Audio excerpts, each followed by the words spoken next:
"You can sleep on the pull-out couch in our room," Mom said. "New plan," I declared and canceled their rooms. Next morning, my phone blew up with 27 messages. I stood in the hotel lobby, watching my mother fuss over my older brother Ethan's luggage. She was making sure none of his precious designer bags touched the floor. Meanwhile, my own suitcase sat forgotten by the door where the cab driver had dropped it. Some things never change. I'd spent 3 months planning this trip. 3 months of overtime and side gigs to afford the all-expenses-paid family vacation I thought might finally bridge the gap between us. A reset button, a fresh start. What a joke. "Alex, be a dear and check us in while I help your brother with his things." My mother didn't even look at me as she spoke, her attention fixed on adjusting Ethan's collar. He was 32 years old, a grown man being treated like a child. I bit back the sarcasm threatening to spill out and approached the reception desk. The hotel was everything I'd promised, 5 stars, ocean view, the works. Nothing but the best for this attempt at family reconciliation. "Reservation for Alexander," I told the receptionist. She typed quickly, her smile professional. "Yes, I have your booking right here, 2 rooms, 5 nights. She slid 2 key cards across the marble counter. "The Ocean Suite and the Garden View Room." I thanked her and walked back to where my family huddled. My father had finally joined us, busy scrolling through his phone, probably checking work emails, always too busy for conversation, at least with me. "Got the keys." I handed them over, watching as my mother's face lit up. "Wonderful. Now, Ethan, you'll take the suite, of course. You need the extra space for your equipment." My brother's equipment consisted of a laptop and a gaming console he'd insisted on bringing. He hadn't held a steady job in 3 years, called himself a content creator, but had yet to create anything that generated income. I cleared my throat. "Actually, I thought Dad and Mom would take the suite. Ethan and I can share the second room." My mother looked at me like I'd suggested we all sleep in the parking lot. "Don't be ridiculous, Alex. Your brother needs his space. You know how he gets when he's crowded." Ah, yes, how could I forget the sacred temple that was Ethan's personal space? Growing up, I'd shared my room with him for 15 years. He'd claimed 3/4 of it, including the only desk. I'd done my homework on the floor. "Besides," my father finally spoke, looking up from his phone, "the second room only has 1 bed." I frowned. "I specifically booked a room with 2 queens." My mother waved dismissively. "Well, there must have been a mix-up. It's fine. You can sleep on the pull-out couch in our room." The suite had a pull-out couch. I knew because I'd researched every detail of this hotel, which meant they expected me to give Ethan the suite while I crashed on a couch in the smaller room. Something inside me shifted. A tectonic plate of patience that had been bearing weight for 24 years finally cracked. "No," the word hung in the air between us, small but significant. My mother blinked rapidly. "Excuse me." I said no, I'm not sleeping on a couch. I paid for these rooms. My father sighed that familiar sigh, the one that said I was being difficult again. "Alex, don't start. We're all tired from the trip." "I'm not starting anything. I'm finishing something." My heart hammered against my ribs. This whole vacation was my idea. I paid for everything, the flights, the hotel, the activities, and I'm still being treated like an afterthought. Ethan finally looked up from his phone, sensing drama. "Dude, chill. It's just sleeping arrangements." "It's never just sleeping arrangements." My voice was steadier than I expected. "It's every birthday when my gifts were an afterthought. It's every school play you all skipped because Ethan had a cold. It's every accomplishment of mine that got a nod while his C- grades were celebrated with dinner out." My mother's face flushed. "That's not true. We've always treated you both equally." I actually laughed, a short, sharp sound that surprised even me. "Sure, that's why I put myself through college, while you paid Ethan's tuition for the 3 majors he cycled through before dropping out. That's why I wasn't allowed to play music in my room because it disturbed his concentration. But he blasted his games all night during my finals week." My father stepped forward, his expression hardening. "You've always been jealous of your brother. We thought you'd outgrow it." "Jealous?" The word tasted bitter. "I don't envy anything about Ethan. What I wanted was to be seen, to matter equally." My mother's eyes welled with tears. Right on cue. The waterworks that had kept me in line since childhood, not this time. You know what? New plan. I turned and walked back to the reception desk, my family's shocked expressions burning into my back. Behind me, I heard my father mutter something about ungrateful and after all we've done. The same receptionist looked up, her smile faltering at whatever she saw in my face. I'd like to make a change to my reservation, I said quietly. 10 minutes later, I returned to my family with a single key card in hand. There's been a change of plans, I announced. I've booked myself into the presidential suite. I've also canceled your rooms. The shock on their faces almost made 24 years of being second best worth it. Almost. You did what? My father's voice rose, drawing glances from other guests in the lobby. You can't do that, my mother sputtered. Where are we supposed to stay? I shrugged. There's a budget hotel about 2 miles down the road. I hear they have pull-out couches. My father's face turned an alarming shade of red. This is unacceptable. I demand to speak to the manager right now. He stormed toward the reception desk. The receptionist, the same one who'd helped me minutes earlier, gave him a practiced smile. I'm sorry, sir, but the reservation was in your son's name. He has every right to modify it. This is ridiculous. He can't just leave us stranded. My father turned to me. Alex, you fix this right now. You're ruining our entire vacation. My mother grabbed my arm, her nails digging into my skin. How could you do this to your family after everything we've sacrificed for you? Ethan stepped forward, his customary smirk replaced with fury. You know you were always the backup plan, right? Mom and Dad only had you as insurance in case I needed something. You were supposed to take care of this family, not sabotage us. The naked truth of his words hung in the air between us. It's not meant to be funny. I pulled my arm from my mother's grip and picked up my suitcase. For once, I'm putting myself first, the way you all have always put Ethan first. My father stepped closer, lowering his voice to a threatening whisper. I'll take legal action if I have to. You can't do this to us. That's just it, Mom. What exactly have you done for me that compares to what you've done for him? Name one thing. Silence, heavy and telling. My father tried a different approach. Son, I know we haven't always been perfect, but this is extreme. We came here to spend time together as a family. No, Dad. I came here hoping to finally be treated like an equal member of this family. It took less than 10 minutes in the lobby to show me that's never going to happen. I turned to walk toward the elevators, then paused. The vacation activities are still booked. You're welcome to join me for the sunset cruise tomorrow, if you can find accommodations nearby. The elevator doors closed on their stunned faces. My hands trembled as I pressed the button for the top floor. Years of suppressed emotions threatened to overflow, but I held them back. The presidential suite was ridiculous, bigger than my apartment back home. Floor-to-ceiling windows overlooked the ocean, waves crashing against pristine white sand. A bottle of champagne sat chilling beside a fruit basket. I walked to the window, watching the sunset paint the sky in shades of orange and pink. My phone vibrated continuously in my pocket. I ignored it. For the first time in my life, I'd chosen myself. The weight of always being second best, of contorting myself to fit into smaller and smaller spaces to make room for Ethan's expanding ego, it was gone. I popped the champagne, poured a glass, toasted my reflection in the window, to no longer being second best. The night passed in blissful solitude. I ordered room service, took a bath in a tub big enough to swim in, slept in a king-sized bed without having to listen to Ethan's snoring or video game sound effects. Morning brought 27 text messages and 8 missed calls, most from my mother, growing increasingly frantic. The last one, sent at 3 a.m., informed me they'd found rooms at a motel 30 minutes away. The guilt trip was laid on thick. My father's back was acting up from the uncomfortable bed. The place was dirty. Ethan couldn't sleep with the highway noise. I set the phone down without replying.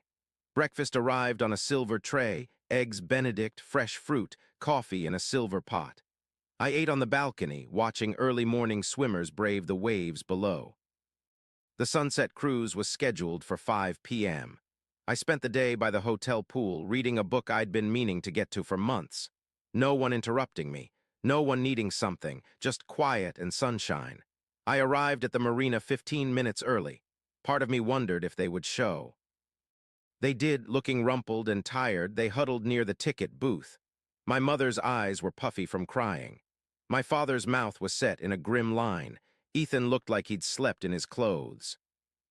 I approached slowly, uncertain of my own feelings. The anger had subsided, leaving something cooler and more resolved in its place. "You came," I said simply. My father nodded stiffly. "We said we would." The cruise itself was beautiful. A catamaran with maybe 20 other tourists glided through the water as the sun began its descent. I kept to myself, standing at the railing while my family clustered awkwardly near the bar. Eventually, my mother made her way over to me. She'd fixed her makeup, but fatigue lined her face.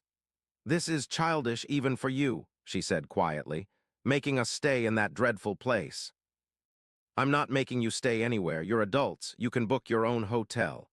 "In peak season, everything nearby is booked solid," she sniffed. "Your father had to take allergy medication, the mold in that place." "Mom," I turned to face her fully. "I don't care," her eyes widened. "I've spent my entire life caring about everyone else's comfort while sacrificing my own. I'm done." This vacation was supposed to be a chance for us to reconnect as equals. Instead, within minutes of arriving, I was relegated to the couch while Ethan got the master suite. Some things never change, and I've accepted that now. "So this is punishment," I shook my head.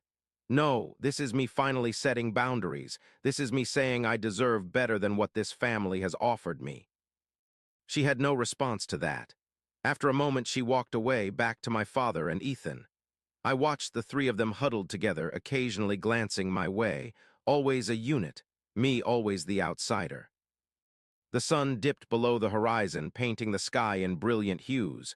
Other tourists snapped photos, couples embraced, families laughed together. I felt a presence beside me and turned to find Ethan. He leaned against the railing, looking uncharacteristically serious. "Pretty sunset," he said awkwardly. I nodded. "Look, this whole thing is stupid." He ran a hand through his hair. "Just give Mom and Dad their room back. They're too old for that motel crap." Of course, he wasn't here to apologize. He was here to fix the inconvenience to himself. "If you're so concerned, why don't you give them your room? Since it's stupid." He scoffed. "Are you kidding me? And sleep where? In that roach-infested hellhole? The water isn't even hot." He leaned closer, his voice dropping. "You know your place in this family. You're the fixer, the provider. That's your whole purpose. I'm the one they actually wanted." "Funny how that works, isn't it? Everyone's comfort matters except mine." Ethan's expression darkened. "You've always had this chip on your shoulder. Poor Alex, so neglected. Meanwhile, you're the one with the stable job and the nice apartment. You're the responsible one everyone depends on." "You're making my point for me," I replied calmly. "I am the responsible one. I am the one everyone depends on. And how am I repaid? By being expected to sleep on a couch so you can have a suite to yourself." "It's just a room, man." "No, it's not. It's the story of our entire relationship. You take, I give. You demand, I accommodate. You need, I provide. I'm done with that story, Ethan. I'm writing a new one." The catamaran began its return journey to the harbor. Ethan retreated back to our parents without another word. The next 3 days passed in similar fashion. I enjoyed the resort amenities while my family struggled with their subpar accommodations. They joined me for the pre-planned activities, a guided hike, a local cooking class, a historical tour. Each encounter was strained, heavy with unspoken resentment. On the final night, a knock came at my suite door. I opened it to find my father standing alone in the hallway. "May I come in?" he asked formally. I stepped aside, allowing him entry. His eyes widened slightly as he took in the luxurious surroundings, the remnants of my room service dinner on the dining table, the spectacular view. "Your mother wanted to come, but I thought it best if we spoke man to man." I said nothing, waiting. He cleared his throat. "What you did was petty and uncalled for." Not the opening I expected, but classic dad, no preamble, no softening. "Is that all you came to say?" I asked. "No," he paced toward the window, then back. "I came to say that while your methods were extreme, perhaps there was some justification for your feelings." Coming from my father, this was practically a full confession of wrongdoing. We may have favored Ethan in certain ways, he continued. He needed more attention. He struggled where you excelled. So I was punished for being self-sufficient, my father frowned. Not punished, we just didn't worry about you as much. That's the problem, Dad. You should have worried. You should have celebrated my successes the way you coddled his failures. You should have seen me. He looked away, uncomfortable with the naked emotion in my voice. Your mother cried herself to sleep last night, he said finally, changing tactics. Is that what you wanted? I sighed. What I wanted was to be treated like I matter as much as Ethan does. What I wanted was for one of you to say, no, Alex shouldn't sleep on the couch in the room he paid for while Ethan gets a suite to himself. But none of you did. So here we are. My father was silent for a long moment. We're flying home tomorrow. Will you at least drive with us to the airport? I've already arranged my own transportation. He nodded stiffly. I see. He walked to the door, then paused with his hand on the knob. For what it's worth, I'm proud of what you've accomplished, Alex. You've always been the strong one. The door closed behind him before I could respond. His words should have meant something. Maybe once they would have. But the revelation came too late, offered only when I'd finally forced their hand. The flight home was quiet. We'd ended up on the same plane despite my separate transportation to the airport. I'd been upgraded to first class, another perk of the presidential suite. I glimpsed them boarding after me, filing into economy without looking my way. Back in my apartment, I found myself standing at the window, watching the city lights blink on as dusk settled. My phone had been silent since we'd landed. No calls, no texts, no guilt trips. The quiet felt different this time. Not the tense silence of disappointment, but the peaceful absence of obligation. For the first time in my life, I wasn't calculating how to make myself smaller, how to contort my needs to accommodate Ethan's. I opened a bottle of wine I'd been saving for a special occasion. This qualified. I toasted my reflection again, but this time it wasn't bitter. It was a salute to the man I was becoming, someone who valued himself enough to demand fair treatment. In the days that followed, I rearranged my apartment, setting up the spare room as a home office instead of the perpetual guest room it had been, always ready for Ethan's impromptu stays whenever he was between places. I booked a solo trip to Portugal, something I'd always wanted to do but had put off because my vacation days were typically spent helping my family with their emergencies. My shoulders felt lighter, my mind clearer. I found myself smiling more at work, engaging more authentically with friends. People noticed the change. A week passed, then another. The silence stretched, becoming its own kind of statement. I threw myself into work, accepted a promotion I'd been hesitating on because it would mean less time available when my family inevitably needed something. Now, with the ties severed, I embraced the opportunity. A month after our return, a letter arrived in my mailbox.